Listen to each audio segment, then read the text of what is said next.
Let's turn to Twitter now. Just like Elon Musk did, his takeover of the company was never popular, and you can imagine why. One billionaire controlling public discourse, no shareholders, no accountability. It was never going to be popular.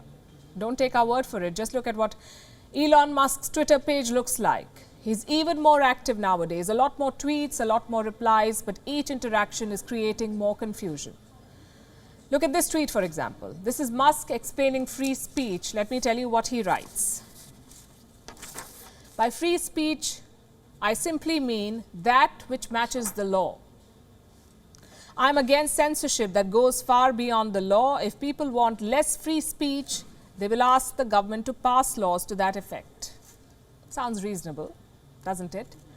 But which law is he talking about?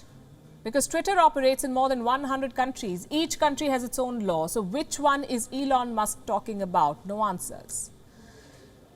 And that tweet is one of the serious ones. The rest are jokes and memes. Look at this one. Truth Social is currently beating Twitter and TikTok on the Apple Store. Should be called Trumpet instead.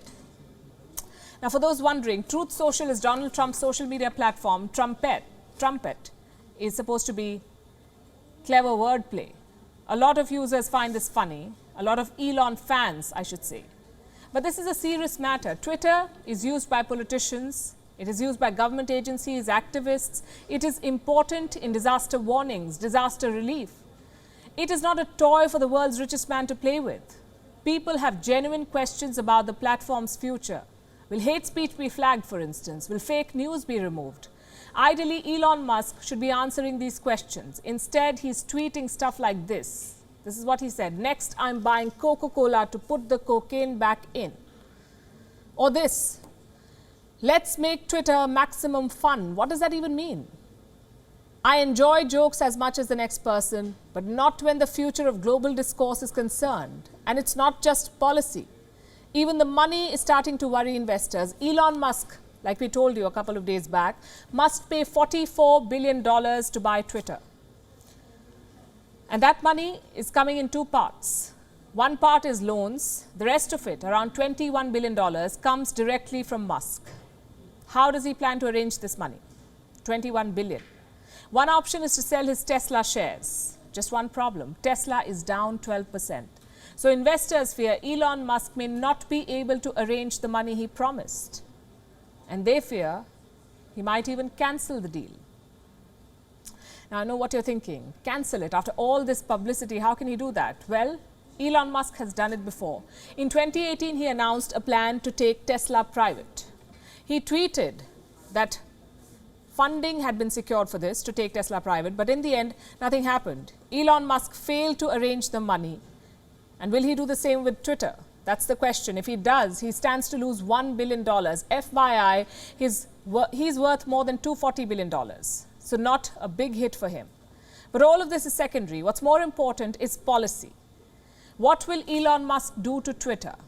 In the US, they think it's some kind of internal affair. Democrats say Musk will kill free speech. Republicans say Trump will be back on Twitter. As always, short-sighted.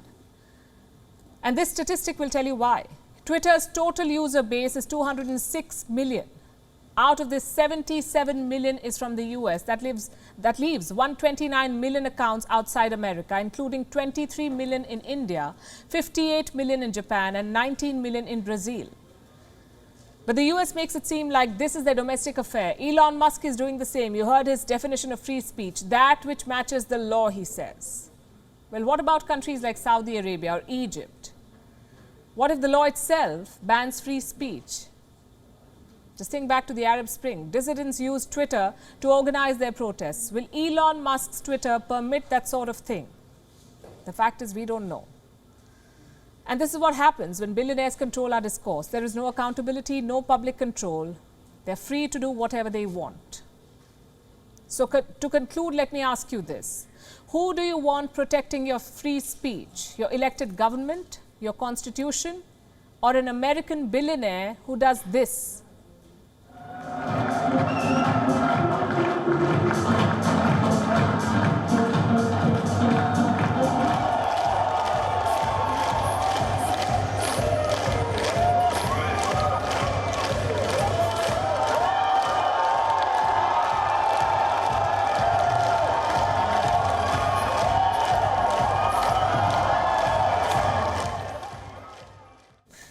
I know what you're thinking. That's not fair. Not everyone can dance. Well, that's precisely my point. Not everyone can do what they think they can, especially when the future of our politics, our economy and our planet is concerned. Think about it.